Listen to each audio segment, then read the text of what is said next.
and if you're not doing it properly, shit can hit the fan. It's a building owner's responsibility to ensure that the building is suitable for that solar package. The solar designer should start the conversation with the structural engineer a lot earlier than they usually do. If I was to say anything this whole podcast, it would be, and I want you to everyone to hear. Yeah, yes. As a solar installer. Fixings, purlins, poor installations. Yes, we're talking about structural, and when we talk about structural, we're talking about Sanna from Gamcorp. In this 11-minute snippet, we go through the do's and don'ts and some things you might not really realise that apply to structural engineering. Now, before we get stuck into it, don't forget to like, comment and subscribe to this channel and, of course, to Greenwood Academy. To me, when I hear about all of this, with the actual roof mount solar, it's not just what the roof can hold, it's where you are attaching the structure to the roof and the weak point that is. Because I remember in this, when you came along a couple of weeks ago, you're talking about the length of screws into the purlin and the purlin thicknesses. Can you expand a bit on that? Yeah, absolutely. I like to say I don't care how strong your building is. It could be the strongest building in the world. But if you put a really shitty, cheap roof sheet on top and you're connecting to it with a cheap clamp and thinking that you can get away with 2 rails, you're 100% incorrect, right? So a lot of these really beautifully designed buildings, the fixing capacity is what's critical. That racking structure that's connected to the sheeting, that clamp engagement could have a quarter of the force that it needs. And then how we account for that quarter of force is by increasing the number of clamps. And the only way you can increase the number of clamps is by adding rails. By adding rails, you introduce 2 more clamps. So it's from a fixing win point of view. But then we get people like design engineers in the industry, God bless them, they do a great job in designing buildings, but then they don't understand these nuances and they say, yeah, we've allowed for 15 kilograms of weight for solar on this. Yeah. Which is great, and I'm happy for you. And that's what I thought that was the only, until you came along. Yeah, that's from the only a dead load consideration. perspective, they're 100% right. We're not questioning that. But what's critical here isn't dead load. Yes. What's critical here is these aluminium rails that are spanning 3 meters, for example, between purlins, or 2 meters between purlins that can't necessarily span that, connected to a clamp that has half the capacity it needs, right? So there's these nuanced elements. And then a lot of people say to me, I'm using a general certificate. I'm using a general certificate to do the racking, and the building design engineer says the building's okay. But when we actually do a more deeper dive, the general certificate, as good as it is, has a lot of assumptions and abbreviations and whatever else. And sometimes people aren't even reading it right. They're putting a clip lock 700 clamp for a high strength classic Lysaght product on a Fielder's roof sheet or on a Brown build or a Stramont roof sheet, which they all have different capacities. For that reason, we're finding more and more failures are occurring around Australia. We've seen a bunch since cyclone in Queensland, as well as all around WA in the last few years as well. Like, we've seen these failures occur, and when we look at it forensically, they all have their checks and balances. Yeah, I've got this engineering report. It says it's all good, and then I look at the engineering report, and it very conveniently is excluded fixing, or you know what I mean? Wow. And the solar installer is like, what do I do now? And we have to explain that the harsh reality is that this wasn't installed based on this, and this, and the engineer hasn't provided that guidance. And as if the end customer being, let's say, engineer, solar company, building owner or whatever, as if the building owner is going to know. He's putting his trust in the solar design and install company, or the EPC, who's putting their trust in the engineer. So it's like, if you're not doing it properly, shit can hit the fan. If I was to say anything this whole podcast, it would be, and I want you to everyone to hear this. Yeah, yes. As a solar installer, your job isn't to guarantee the structural integrity of the building you're putting on. It's not your job.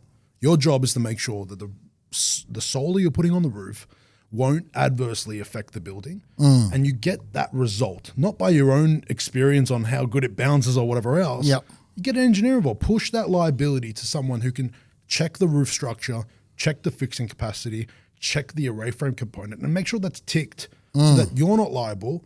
And the conversation needs to be had with the building owner. Hey, as a solar installer, I'm not responsible for your building. It's not a part of my responsibilities. It's your responsibility. It's a building owner's responsibility to ensure that the building is suitable for that solar package. So you would have the conversation to encourage the builder, the building owner or builder, to reach out to an engineer who knows the componentry of this stuff, as well as how it fixes, as well as the structural integrity of the building to provide you a complete certificate. And I'm not saying Gamcorp's the answer. There's a bunch out there, and I can mention them, but I wouldn't mention them. But the whole point is, you should trust them, right? Yeah, When they're doing a complete package, that's what you want.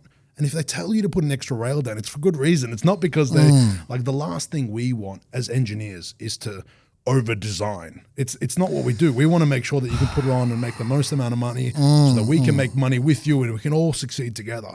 But if we're saying that you have to, it's either because we don't have enough information or we need to make sure that you understand why we're saying that extra, whether it's wind or fixing or rail capacity or whatever it is. So very interesting. It sounds to me that in a way, the solar designer should start the conversation with the structural engineer a lot earlier than they usually do. Mate, I would say, yeah, absolutely. And I think to take it one step further, to not provide quotes and put yourself in a position where you're putting 2 rail quotes. Yeah. And then you come back and it's actually 4 rails. And you're like, wait, I've lost all my margin. Yes. Well, I completely understand how that can be completely difficult to run a business in that way. But the difficulty is that they're like that solar installer who's doing the right thing and getting engineering is competing with someone who doesn't need to do engineering or thinks that themselves they don't need to do engineering and just slap 2 rails on.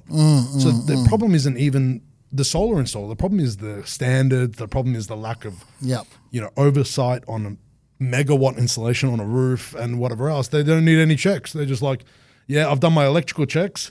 Don't worry about structure. It's just I've been recommended to check it, but it's not a legal requirement. Like that to me is mind blowing. Look, let's face it. You mentioned 1 megawatt on a roof, and maybe a few years ago people go, oh, that's a huge one. Now they're putting on there's 2s, there's 2.5s, and there's probably even bigger than that. Yeah. I don't know. Is there anything bigger than that on a roof that you know of? I would say majority of them now for a bigger installation is between 1 and 2 meg, and that's pretty common. It's not out of the world. That's huge. There are a lot of retailers that are still doing that 100 to 500 kilowatt kind of system, but if you're going for a large investment on shopping centers or large warehouses where they want to make it a grid of sorts, they're putting a megawatt as a minimum.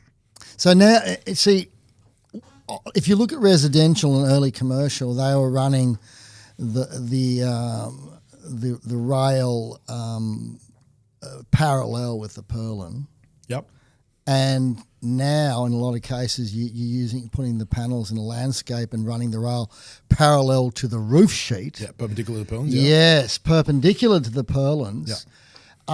Is there, from a structural engineering perspective, is one more, all other things being equal, general, is there one method that's better than the other? Depends on your purlin spacing.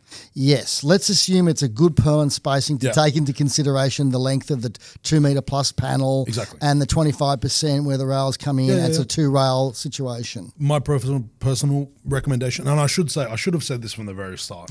I'm a structural engineer, but again, like I've mentioned before, there's many smarter structural engineers at Gamcorp. So when I'm saying things, it's said with a grain of salt because I'm sure that even my own engineers might say, oh, Sanna, you probably should have said this or that. No, I'm asking your opinion. That's the thing. And not just that, I'm sure other engineers will read this and be like, oh, this guy, this and that and whatever. But the whole point is that my personal opinion is when you're running parallel to purlins, the only limitation if we needed to add bolstered fixing, we would introduce more clamps. We would say you need clamps every 500 millimeters, which is quite a lot of clamps. You got. Hey, steady on. We're not in Darwin, mate. Yeah. But you're 100% right. But the point I'm making is that you have that flexibility, and the only extra cost is a clamp. Right. When you're running perpendicular, if you need more clamps, what do you have to do? You have to add more rails. So now you're adding more rails and 2 sets of clamps. Well, you could do a non-penetrative though, couldn't you? If you're doing, what do you mean by non-penetrative? As in the feet are not penetrating into the actual purlin. Are you talking about a clamp of some sort? Yeah, I'm talking clamps. So now you're getting on a touchy topic. Let's go back a bit. Irrespective if it's clamp or screws, you're still on a parallel to purlin situation. You're going to have 2 rails no matter what. Yes. And you might need to add more feet. Instead of it being every 1.5 meters, it might be 1.2 meters. If you're running perpendicular and you need more clamps, the only way you can add that is by adding rails. Irrespective of... Now, the conversation that you want to bring up is that clip locks, you could potentially put them between purlins or off purlin is what we call. And we've seen so many failures because of off purlin, and we have a good theory on why that shouldn't be done anymore. And not to drain too much into this, but we're in discussions with the people who write the code right now, with the greatest engineering minds in Australia, telling people, hey, did you know that people are putting clip lock clamps on roof sheet? And they're saying, but it has to be on the direct supports of the structure. I said, the solar industry doesn't even know that. The solar industry doesn't know that, and your code doesn't specify that. And because of that, there's people doing off purlin installations, and they are mind blown. They themselves are like, oh, wow, I should be going to the structure. I'm like, yeah, well, we've been screaming this for 10 years, but the truth of the matter is that'll all change very soon from the ability to be able to comfortably install off purlin. Gamcorp hasn't certified off purlin in probably 6-7 years. But you could still, for instance, on purlins, distances between purlins that are fairly great, you could still do on purlin and in between off purlin. Nah, because the ones that are in between are not doing anything. So when wind force hits that roof, the rigid parts are going to be the parts that are supported by the purlin. Right. And this middle part is going to bounce up and down. Right. It's not really providing you any support. It's just flexing with the roof sheet when it flexes up and down. Whereas the rigid parts are actually fixed in that spot and aren't going to allow for any movement. This is very interesting, Yeah. Sanna, very interesting, because there's a few different rail manufacturers out there that, depending on the rail, have a slightly different maximum span. But that's almost irrelevant unless you're looking at the actual purlin spacings that match that maximum span. Whoa.